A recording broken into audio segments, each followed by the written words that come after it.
This weekend marked the 40th annual Homestead Days near Beatrice, a fun way for families to enjoy a history lesson. New at 6 Channel 8 Eyewitness News reporter Taylor Trujillo was there today and has more.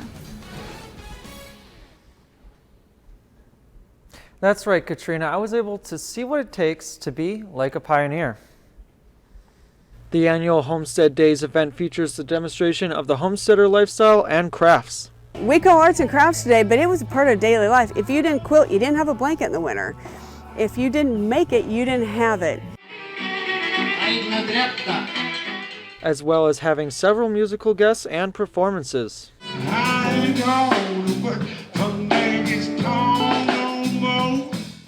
Visitors tried their hand at corn grinding, spinning, woodworking, and even got to learn the ins and outs of wagon wheel making. The different things you can make, there's gentlemen in there that are making socks, and just the, the technique to do those. You see sewing, you see knitting, I mean everything, all the different talents that people have that really show off what homesteaders did. Diana Welsh and her family are returners to the event. They say their family has resided in the Great Plains since the 1870s, and their homestead lineage dates back to Massachusetts settlers of the 1600s. We're dressed in 1860s.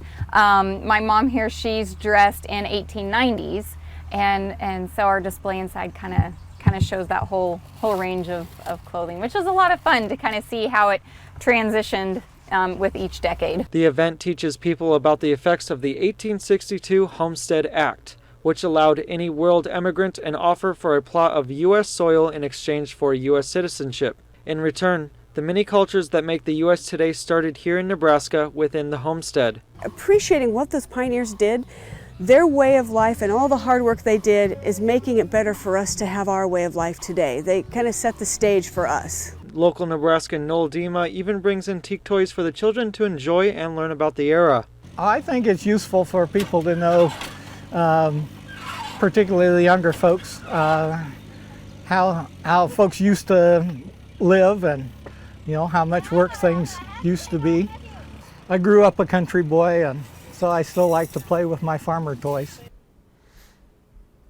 The Homestead National Monument represents the 4 million people from 1862 to 1936 who filed claims in 30 states over 123 years. From 1 to 5 this Sunday, Homestead National Monument will be continuing with world music and dance performances. Plenty of time for families to go out and